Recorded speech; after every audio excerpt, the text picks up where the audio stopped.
Hello बच्चों, let's read the question. The question is an ideal gas undergoes four different processes from the same initial state.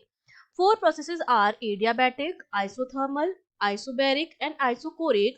Out of 1, 2, 3 and 4, which one is adiabatic? ठीक है, आपको एक P और V के बीच में curve दिया हुआ है जहां पर P आपका क्या है, प्रेशर है और V आपका वॉल्यूम है। तो अब आपको दिखाई दे रहा होगा, अगर हम नंबर 1 कर्व की बात करें तो नंबर 1 कर्व के लिए वॉल्यूम जो है, 1 कर्व के लिए जो वॉल्यूम है आपका वो क्या है, कांस्टेंट है। और जिस प्रोसेस के लिए वॉल्यूम कांस्टेंट होता है उसको हम बोलते हैं आइसोकोरिक प्रोसेस। तो 1 वाला जो हो गया हमारा वो तो क्या हो गया, आइसोकोरिक प्रोसेस हो गया। सिमिलरली अगर मैं फोर्थ वाले की बात करूं तो फोर्थ वाले प्रोसेस के लिए प्रेशर जो है वो क्या है, कांस्टेंट है। हर पॉइंट पर प्रेशर जो है क्या है, कांस्टेंट है। तो फोर्थ वाले के लिए क्या है, प्रेशर कांस्टेंट है। और जिस प्रोसेस के लिए प्रेशर कांस्टेंट होता है उस प्रोसेस को हम कहते हैं आइसोबेरिक प्रोसेस।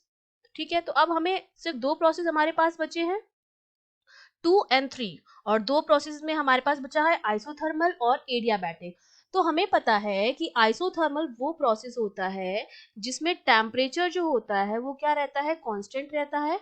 टेम्परेचर कांस्टेंट रहता है तो आइडियल गैस इक्वेशन से अगर मैं इसकी इक्वेशन लिखूं, पीवी इक्वल्स टू एनआरटी होती है, एन नंबर ऑफ मोल है, आर मोलर गैस कांस्टेंट और टी भी कांस्टेंट रहता है, तो ये पूरा का पूरा क्या हो गया, कांस्टेंट हो गया।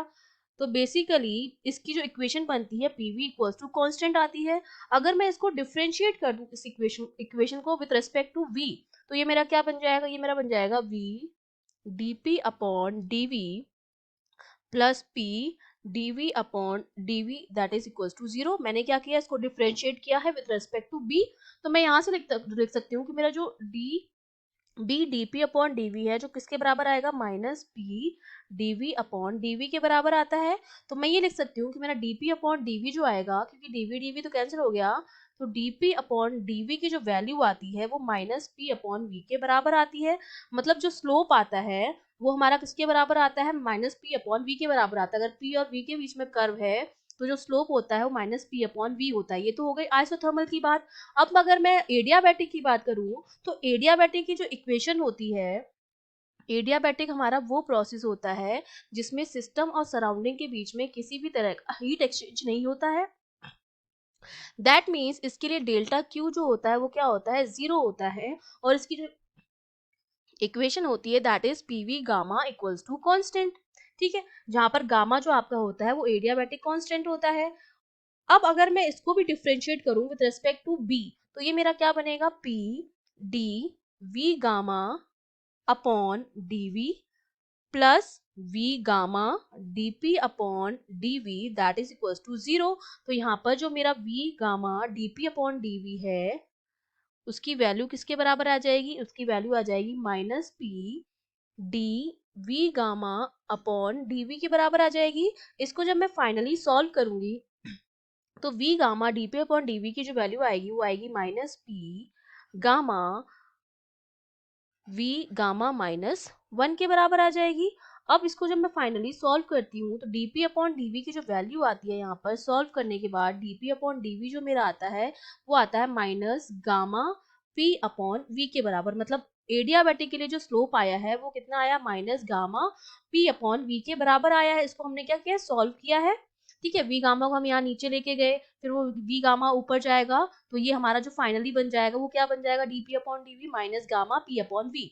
अब अगर मैं कंपेयर करूं दोनों के स्लोप को तो आप देखिए एडियाबैटिक का जो स्लोप है वो गामा टाइम्स ज्यादा है आइसोथर्मल की स्लोप की। सपोज ये मेरी इक्वेशन 1 है और ये इक्वेशन 2 है, तो इक्वेशन 1 और 2 से, फ्रॉम इक्वेशन 1 एंड 2 मैं ये कह सकती हूँ कि जो एडियाबैटिक का स्लोप होता है, स्लोप ऑफ एडियाबैटिक वो गामा टाइम्स ज्यादा है, that is equals to gamma times of slope of isothermal. मतलब एडियाबैटिक का जो स्लोप है वो आइसोथर्मल से क्या होगा, ज्यादा होगा। और स्लोप ज्यादा मतलब है जिसका स्लोप ज्यादा होता है वो क्या होता है, और गामा की जो वैल्यू होती है वो किससे, एडियाबैटिक इंडेक्स है बेसिकली, तो गामा की जो वैल्यू होती है नॉर्मल कंडीशन में 1.4 होती है।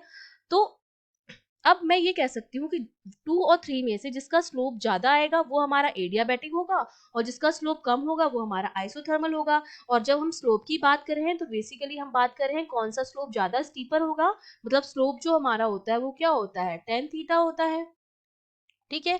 और टेन थीटा हमारा क्या होता है, D Y upon D X, Y axis पर जो है, और वी एक्सिस पर जो है डीपी अपॉन डीवी।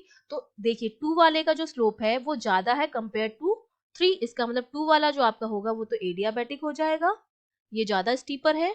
2 वाला जो स्लोप है that is more steeper than 3, इसका मतलब 2 वाला आपका एडियाबैटिक हो गया और 3 वाला आपका क्या हो गया, आइसोथर्मल हो गया, ठीक है। दैट मीन्स हमें बताना था कौन सा एडियाबैटिक है, तो सी ऑप्शन जो हो जाएगा वो हमारा क्या हो जाएगा, एडियाबैटिक हो जाएगा। क्यों एडियाबैटिक हो जाएगा, क्योंकि 2 का जो स्लोप है वो 3 की कंपेयर में ज्यादा है, और जिसका स्लोप ज्यादा होता है वो एडियाबैटिक होता है, क्योंकि एडियाबैटिक का स्लोप जो होता है गामा टाइम्स ऑफ आइसोथर्मल होता है। तो हमारा करेक्ट आंसर क्या हो जाएगा, C option which is 2। Okay, I hope you understood well, all the best.